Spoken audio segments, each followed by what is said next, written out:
Hello everyone, welcome to Vaidehi chemistry classes. तो आज से हम स्टार्ट कर रहे हैं वर्ग एक का सिलेबस केमिस्ट्री सब्जेक्ट के लिए।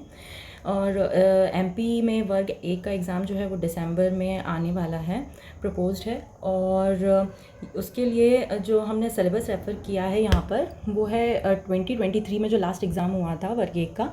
वो वर्ग एक में दो पार्ट्स में एग्ज़ाम होता है। पहले पात्रता परीक्षा होती है, फिर उसके बाद आपका चयन परीक्षा होती है।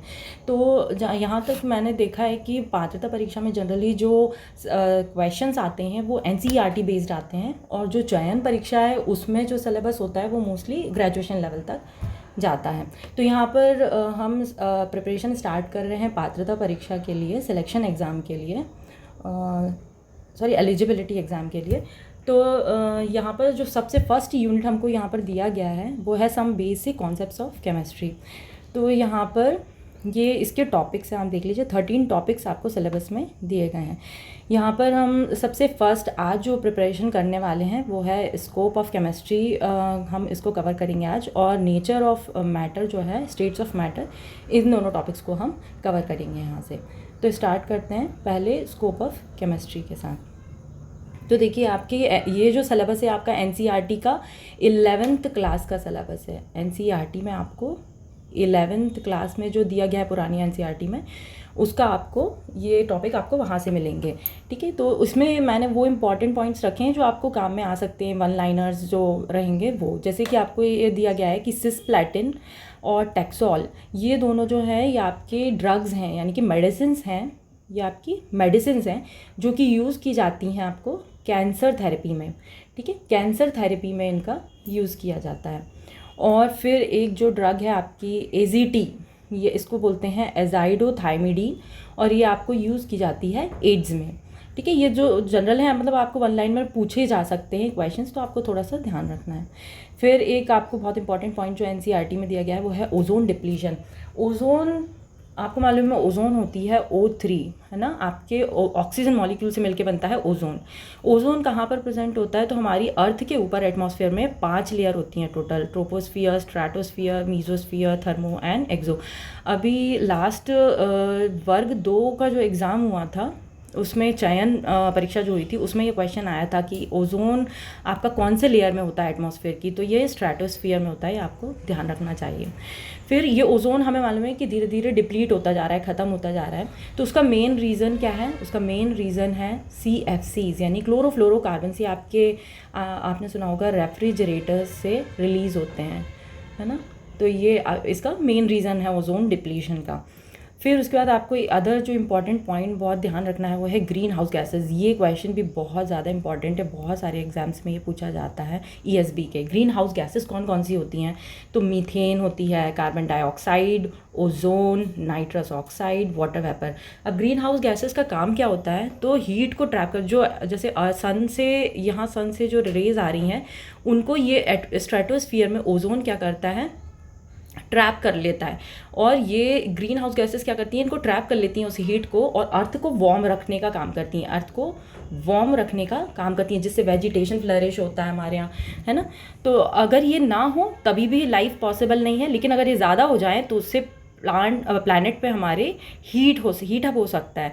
तो इसीलिए ये एक मेजर कंसर्न है आज के डेट में।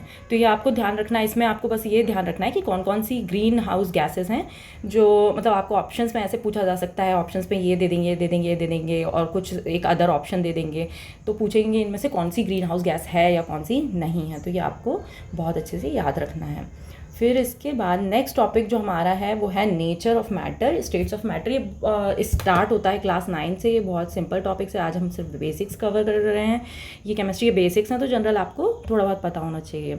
फिर मैटर क्या होता है आपको पता होगा, 9th क्लास में आपने पढ़ा है सबने, कि वो कोई भी चीज़ जिसमें मास हो, मास यानी कि जिसमें वेट हो, कुछ भी वेट हो, और जब किसी चीज़ में वेट होगा वो ऑब्वियसली स्पेस को ऑक्यूपाई करेगा, तो ऐसी किसी भी चीज़ को हम मैटर बोलेंगे। तो जो भी हम डे टू डे लाइफ में देखते हैं, या एयर को भी आप इंक्लूड करोगे, आपको एयर भले ही दिखती नहीं है लेकिन उसका भी कुछ ना कुछ, क्योंकि नाइट्रोजन है, ऑक्सीजन है, सब चीज़ों का कुछ ना कुछ एटॉमिक वेट है, मॉलिक्यूलर वेट है, तो ये सब चीज़ें किस में आएंगी? मैटर में। तो वो कोई भी चीज़ जो मास ऑक्यूपाई करती हो और मास हो जिसका और स्पेस को ऑक्यूपाई करती हो उसे हम मैटर बोलेंगे। अब हम आते हैं स्टेट्स क्या होती है मैटर की। तो मैटर की वैसे तो आज की डेट में 5 to 6 या उससे भी ज़्यादा स्टेट्स को डिस्कवर किया जा चुका है, लेकिन जनरली जो हम बात करते हैं प्राइमरी लेवल पर, बेसिक लेवल पर, वो है 3 स्टेट्स की। ठीक है, मैटर की 3 स्टेट्स होती हैं, solids, liquids and gases. Solids क्या होता है?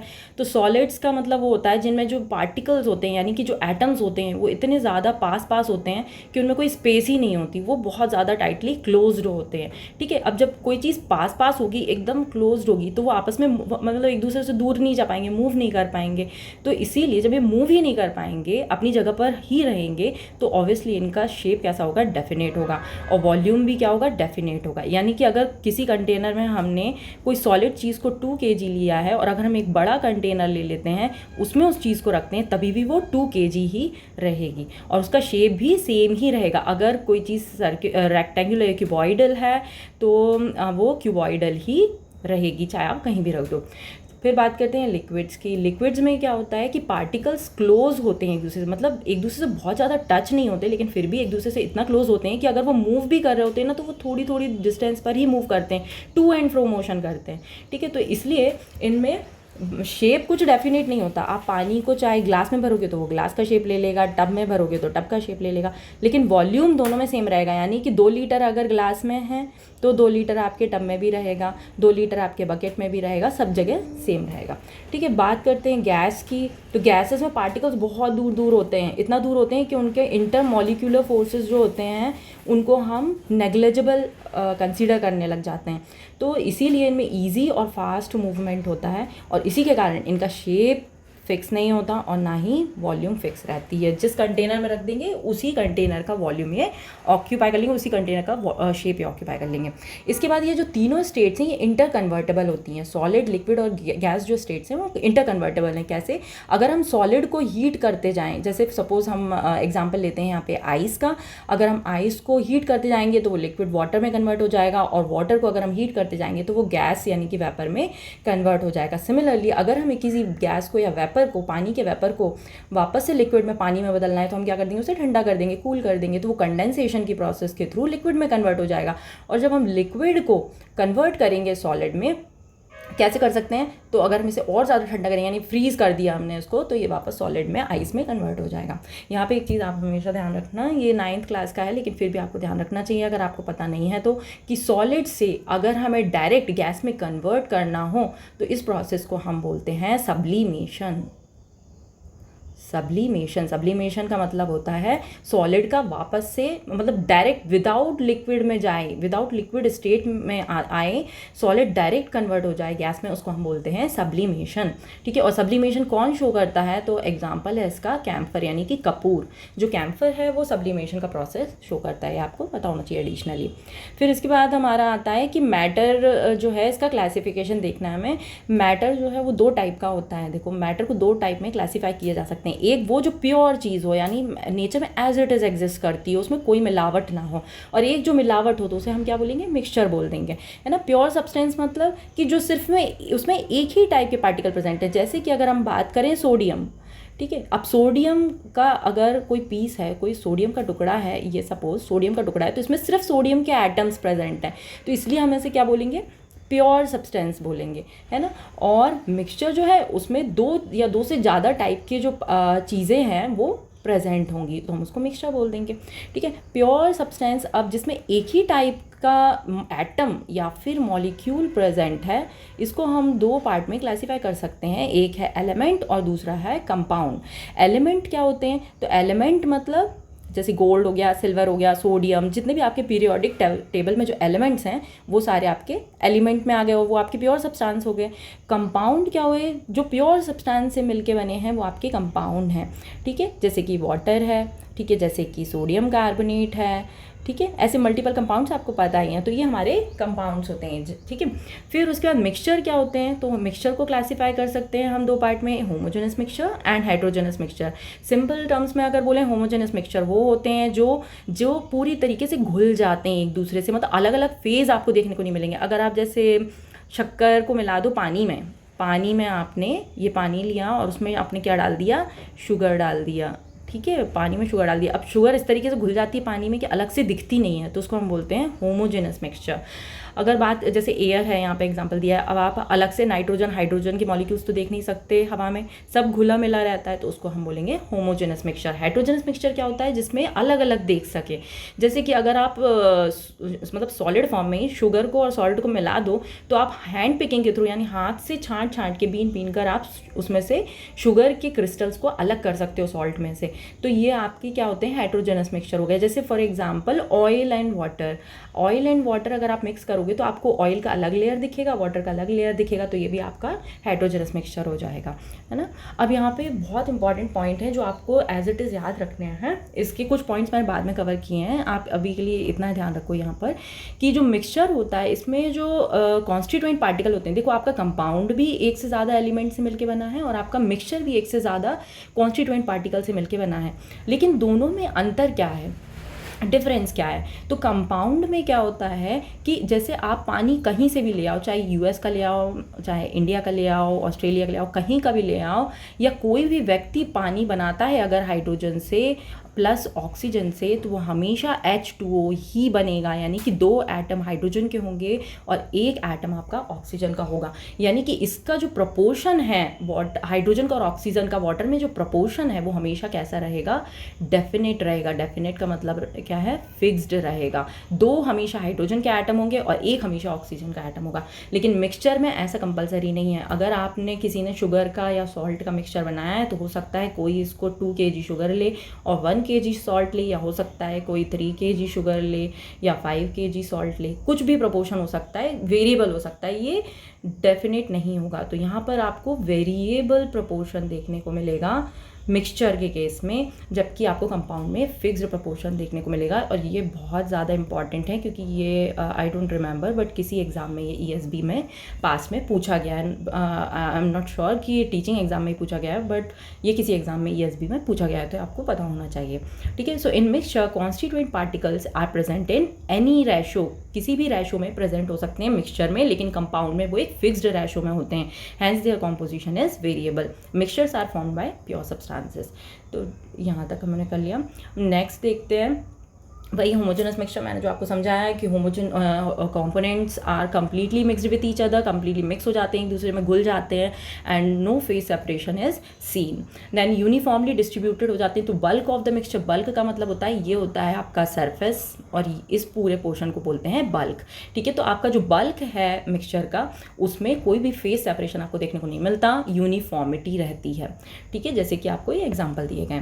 फिर उसके बाद आता है हेट्रोजेनस मिक्सचर, इसमें जस्ट ऑपोजिट होगा होमोजेनस का, कि जो कॉम्पोजिशन होगा वो यूनिफॉर्म नहीं होगा, not uniform, and phase separation यहाँ पर प्रेजेंट होगा, जैसे कि ऑयल एंड वाटर में। अब ये जो इंपॉर्टेंट पॉइंट है, कुछ नोट्स आपको एज इट इज़ इसको रिमेंबर रखना है, ये बहुत इंपॉर्टेंट है, ये पूछे गए क्वेश्चंस हैं, ठीक है। तो इसमें ये है, पहले वाले में फर्स्ट पॉइंट ये है कि मिक्सचर जो होता है, इनके जो कंपोनेंट हैं, इनको हम फिजिकल मेथड से सेपरेट कर सकते हैं। ये बहुत इंपॉर्टेंट है, फिजिकल मेथड। ये वाला क्वेश्चन जो है ना, ये आस्क्ड है, ये वाला पॉइंट पूछा गया है, तो आपको ये याद रखना है कि मिक्सचर जो है आप उसको फिजिकल मेथड से सेपरेट कर सकते हो।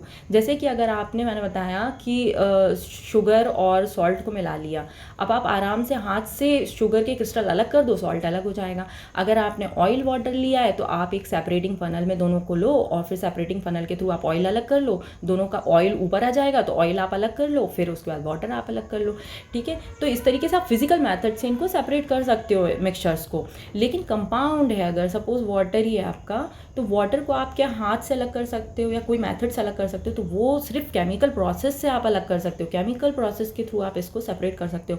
इसमें एग्जांपल है इलेक्ट्रोलाइसिस। इलेक्ट्रोलाइसिस की प्रोसेस जब आप करते हो, पानी में इलेक्ट्रोलाइसिस करते हो, तो हाइड्रोजन अलग हो जाता है, अलग इलेक्ट्रोड पर आता है, ऑक्सीजन अलग इलेक्ट्रोड पर आपको ऑब्टेन हो जाता है, ठीक है। तो ये क्वेश्चन ये वाला पूछा जा चुका है कि अगर आपको कंपाउंड्स को सेपरेट करना है तो क्या आप किस मेथड से कर सकते हो, तो केवल केमिकल मेथड से ही पॉसिबल है, फिजिकल मेथड से पॉसिबल नहीं है, ठीक है। सो सेकंड पॉइंट पर आते हैं। सेकंड पॉइंट है कि जो कंपोनेंट है मिक्सचर के, वो जो हमने अभी कवर किया था, ये मैं आपको बता चुकी हूँ कि किसी भी रेशो में प्रेजेंट हो सकते हैं, लेकिन अगर बात करें कंपाउंड्स की तो ये हमेशा डेफिनेट रेशो में प्रेजेंट होते हैं। फॉर एग्जांपल जैसे कि Na2CO3 है, इसमें हमेशा सोडियम के 2 एटम होंगे, कार्बन कार्बन का 1 होगा, ऑक्सीजन के 3 होंगे, चाहे कहीं पर भी किसी भी पर्सन ने इसको बनाया हो रॉ मटेरियल से, ठीक है। लेकिन अगर मिक्सचर है तो मिक्सचर अलग अलग जगह पे अलग अलग पर्सन अलग अलग तरीके से बना सकते हैं, उसका कोई फिक्स प्रोपोर्शन नहीं है, ठीक है। फिर ये भी इंपॉर्टेंट पॉइंट है कि जो प्रॉपर्टीज़ होती हैं कंपाउंड्स की वो उनके कॉन्स्टिट्यूएंट एलिमेंट से अलग होती हैं। यहाँ पे एग्जांपल दिया जैसे कि हाइड्रोजन है, हाइड्रोजन क्या है, गैस है, ऑक्सीजन भी क्या है, गैस है, लेकिन जब दोनों मिलके वाटर बना रहे हैं, आपका एनसीईआरटी का एग्जांपल लिया यहाँ पे मैंने, ये जो वाटर है ये लिक्विड है, ठीक है। तो ये गैस फेस में थे, ये लिक्विड फेस में है, तो फिजिकल प्रॉपर्टी क्या हो गई, डिफरेंट हो गई, दोनों का फिजिकल स्टेट क्या हो गया, डिफरेंट हो गया। सिमिलरली अगर केमिकल देखें तो देखो केमिकल प्रॉपर्टी अगर देखें तो हाइड्रोजन कैसा होता है, हाइड्रोजन भी एक फ्यूल की तरह यूज़ किया जाता है, आपको पता होगा, ठीक है। अच्छा फ्यूल है, अभी फ्यूचर में हाइड्रोजन रिप्लेस कर देगा बहुत सारे मैक्सिमम फ्यूल्स हैं जो हमारे उनको। तो हाइड्रोजन जो है वो बर्न करता है ईजिली, और ये क्वेश्चन पूछा गया है इसलिए मैंने यहाँ पे एडिशनली ये ऐड किया है, आप इसको बहुत अच्छे से याद रखना। ये क्वेश्चन भी आई थिंक वर्ग 2 में या कभी पूछा गया है कि कौन सा गैस है जो पॉपअप साउंड के साथ बर्न होता है, तो ये हाइड्रोजन है, ठीक है, पॉपअप साउंड के साथ ये बर्न होता है। और ऑक्सीजन जो है वो आपको पता ही है कि बिना ऑक्सीजन के कंबशन पॉसिबल नहीं है, ठीक है। लेकिन वाटर का प्रॉपर्टी क्या है, केमिकल प्रॉपर्टी की एक आग बुझाने में यूज़ करते हैं, फायर एक्सटिंग्विशर की तरह यूज़ कर रहे हैं और इनको आग जलाने का काम कर रहे हैं, तो इनकी केमिकल प्रॉपर्टी भी डिफरेंट हो गई। तो इससे हमें पता चलता है जो कंपाउंड है उसके कॉन्स्टिट्यूएंट जो एलिमेंट है वो और उस कंपाउंड की प्रॉपर्टी डिफरेंट होती है, सेम नहीं होती। तो यहाँ तक हमने ये 2 टॉपिक आज कवर कर लिए हैं, ठीक है। आप ये स्क्रीनशॉट्स लेके नोट्स ले सकते हैं, ठीक है। तो ये 2 टॉपिक आज हमारे कवर हो गए, एक ये वाला और एक ये वाला। अब हम कल ये वाला टॉपिक पर आएंगे, concept of elements and molecules and properties of, नहीं ये टॉपिक भी आज हमारा कवर हो गया है। कॉन्सेप्ट ऑफ एलिमेंट्स के बारे में हमने बात कर लिया, एटम्स बात कर लिया, मॉलिक्यूल्स कर लिया। अब हम कल कवर करेंगे properties of matter and it's measurement, इसमें हम कवर करेंगे एसआई सिस्टम ऑफ यूनिट्स, ठीक है। ये भी आपका बहुत इंपॉर्टेंट टॉपिक है और इसमें से 2023 में क्वेश्चन जो लास्ट एग्जाम हुआ था वर्ग 1 का, उसमें से इसमें से क्वेश्चन आया था।